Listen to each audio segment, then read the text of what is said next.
US और जब Ukraine के बीच में मामलात चल रहे थे और वो यूएस यूक्रेन को सपोर्ट करता है, क्योंकि यूरोप हम इसलिए भी फंसते हैं कि हमारी एक्सपोर्ट है यूरोप में, तो हमारे तो इंडिया की भी एक्सपोर्ट इंपोर्ट यूरोप से है। इंडिया बहुत ज़्यादा डील्स करता है यूएस के साथ, बहुत बड़ा पार्टनर है, बिजनेस पार्टनर है यूएस इंडिया का।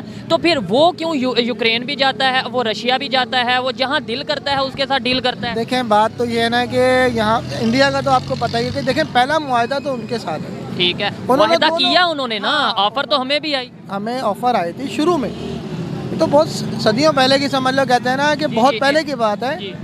दरअसल इसकी वजूहत है। देखें इंडिया को अगर हम अपने साथ लेके चलेंगे ना, उनकी इकॉनमी बहुत बिग है, ठीक है, हम उस स्टेज पे नहीं है कि हम अपने फैसले खुद कर सकें। ख़ास तौर पे हमारे पॉलिटिक्स आए दिन तब्दीलियाँ हो रही हैं, चेंजिंग्स हो रही हैं, एक स्टेबल गवर्नमेंट नहीं है, जिसकी वजह से सबसे बड़ा मसला ये आ रहा है कि हमारे साथ कोई भी मुल्क, चाहे वो रूस हो, चाहे वो तुर्की हो, चाहे वो कतर हो, कोई भी मुल्क हमारे साथ इंडिपेंडेंटली हमारे साथ डील करने को शॉर्ट ये बोले, चाहे मुस्लिम हो चाहे नॉन मुस्लिम कंट्री हो, कोई भी कंट्री जो उनसे हमारे साथ डील नहीं कर पा रहा, क्योंकि इस टाइम हमें खुद नहीं समझ आ रही हमने जाना किधर। बिल्कुल, देखिए इस टाइम जो गवर्नमेंट और ये जो कंडीशन पॉलिटिकली चल रही है, तो कोई भी आपके साथ नहीं करेगा, मतलब आपकी स्टेबल गवर्नमेंट नहीं है। स्टेबल गवर्नमेंट जब होगी जब आप इलेक्टेड गवर्नमेंट लाएंगे और जो अपने फैसले खुद से करेगी।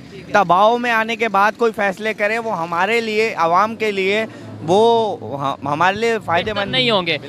मुझे ये बताएं कि इंडिया पर भी पाबंदी लगी, और पाकिस्तान पर भी पाबंदी लगी यूएस की तरफ से अभी कुछ ही टाइम पहले कि आपने रशिया से ऑयल नहीं लेना, सैंक्शंस लगी। इंडिया ने क्यों ले लिया? मतलब ठीक है उनकी इकॉनमी स्ट्रांग है, क्या इकॉनमी की वजह से सिर्फ उन्होंने ले लिया? की वजह से नहीं, उनके देखें आपको पता है ना कि इंडिया का उनसे कॉन्ट्रैक्ट हुआ हुआ है। अच्छा, कभी का नहीं है। हमें भी तो ऑफर थी ना, हमें ऑफर थी, हमने उस टाइम नहीं की ना, हमने ऑफर ही नहीं एक्सेप्ट करी उनकी।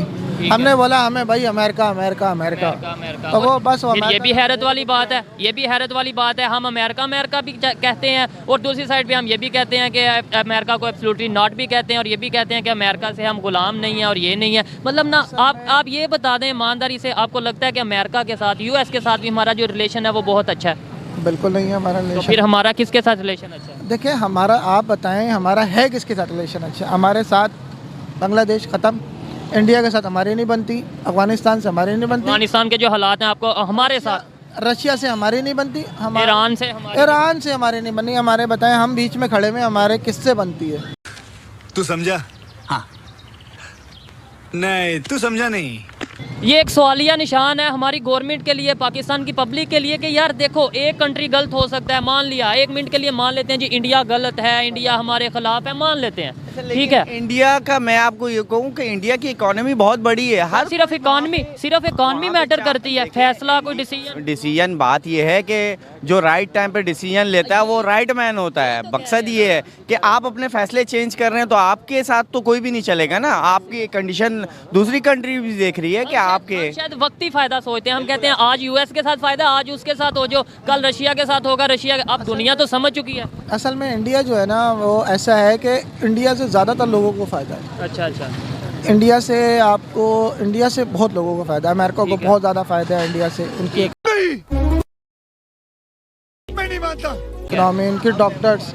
उनके डॉक्टर्स अच्छे हैं, उनके इंजीनियर्स अच्छे आ रहे हैं, उनके सॉफ्टवेयर इंजीनियरिंग। तो उन्होंने ये अपने डॉक्टर को अच्छा बनाया, इंजीनियर्स को अच्छा बनाया, वो कोई पैदा तो अच्छे नहीं थे हुए। उन्होंने अपना किया ना। हमारे तो यहाँ पे निज़ाम देख लें आप, मैट्रिक के बच्चे को तो गिनती नहीं आ रही होती है।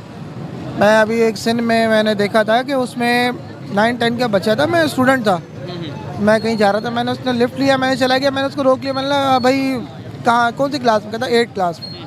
मैंने टेबल आया था 7 का, कहता नहीं 8th क्लास का स्टूडेंट है, 8th स्टैंडर्ड का स्टूडेंट है और 7th का टेबल नहीं आता। लम्हा फिक्रिया है एजुकेशन सिस्टम के लिए। वाइंड अप करते हैं बात को, काफ़ी मज़ा आया आपसे बात करने में, इसलिए थोड़ी गुफ्तगू लंबी होगी। लास्ट में ये बताएं हल क्या है, हम कैसे अपने रिलेशंस बेहतर करें? कभी हम ये चक्कर ले आते हैं जी मुस्लिम कंट्री हैं, वो नॉन मुस्लिम कंट्री है, नॉन मुस्लिम कंट्री हमारे अगेंस्ट हैं, ये वो। कभी हम ये कह देते हैं यहूदियों की साजिश है, कभी हम कह देते हैं जी वो हम यूएस की तरफ, कभी रशिया की तरफ। हल क्या है? आपकी तरफ भी आते हैं पहले। मेरा एक सिंपल सी ये फार्मूला मेरा है, एक लॉजिकली सब पाकिस्तानियों को होता है, आप सबसे पहले एक स्टेबल गवर्नमेंट लेकर आए जो इस मुल्क को एक तरीके से संभाले और जिसके ऊपर दूसरी कंट्रीज़ को भी एतमाद हो कि ये स्टेबल गवर्नमेंट है, जो इलेक्टेड नहीं है, कहने का मकसद है इलेक्टेड नहीं है, जिसके ऊपर फेयर एंड फेयर इलेक्शन के बाद जो गवर्नमेंट आए।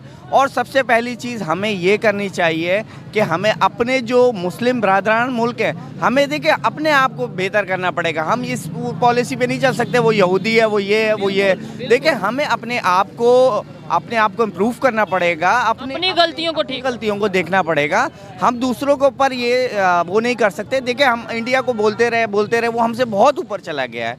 मतलब और आपको, आप पढ़े लिखे हैं, सिविल इंजीनियर, आपको पता होगा 80s की बात करें, 90s की बात करें, उनकी क्या कंडीशन थी। बिल्कुल ऐसे ही है। आज दुनिया मजबूर है, आप खुद कह रहे हैं, हम खुद मान रहे हैं कि दुनिया की मजबूरी बन चुका है इंडिया। बिल्कुल बिल्कुल बन चुका। आप देखें बड़े बड़े मतलब सीईओज वगैरह, मतलब गूगल हो गया या एप्पल हो गया, ये इन बड़ी पोस्टों पे उन लोगों को रखा और वो इस काबिल है। G20 के प्रेसिडेंट इस टाइम इंडिया है। इसके अलावा अगर बात की जाए यूनाइटेड नेशन की सिक्योरिटी काउंसिल में जो परमानेंट सीट है वो बात चल रही है, इंडिया को दे दी जाए। यही वजह है ना, ये बात यही है कि वहाँ पे एक प्रॉपर गवर्नमेंट है, एक प्रॉपर सिस्टम है जो इस चीज़ को लेके चलती है। उन लोगों का ये सिस्टम नहीं है, पॉलिसीज़ है, मतलब वो लॉन्ग टर्म पॉलिसीज़ को देखते हैं। हम क्या करते हैं, 2 महीने की गवर्नमेंट आई, हमने इससे मुआहदा कर लिया, उसको फ़ायदा दे दिया, उससे उसको फ़ायदा दे दिया, दैट्स इट। हमारे अपने बंदों को फ़ायदा मिल जाए, बाकी आवाम रुलती रहे, ये रुलती रहेगी बस।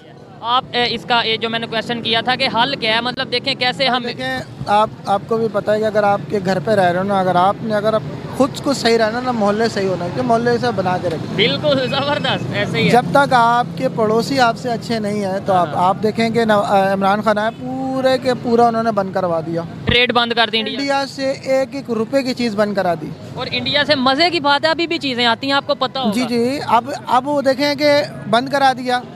अभी ये शहबाज शरीफ आए, इन्होंने कुछ चीज़ें खुलवाई, सिग्नल साइन दिया कि भाई हम किया, उन्होंने इससे ख़त्म उससे ख़त्म। जब तक आपकी आस पड़ोस से नहीं बनेगी तो नहीं होगा। बिल्कुल, क्योंकि आपको जब मैंने अगर अमेरिका से भी तेल लेके आना है ना, तो मैंने इंडिया के पास से भी लाना है। अगर इंडिया के पास से नहीं लाऊंगा तो मैं अफगानिस्तान के उधर से लाऊंगा, अफगानिस्तान नहीं तो ईरान। यानी आपने अगर अपने एक घर छोड़ के दूसरे घर रिलेशन बनाना है तो बीच में जो घर है उसको भी कहीं ना कहीं आपको राजी रखने की जरूरत है। आपने अगर रास्ता है ना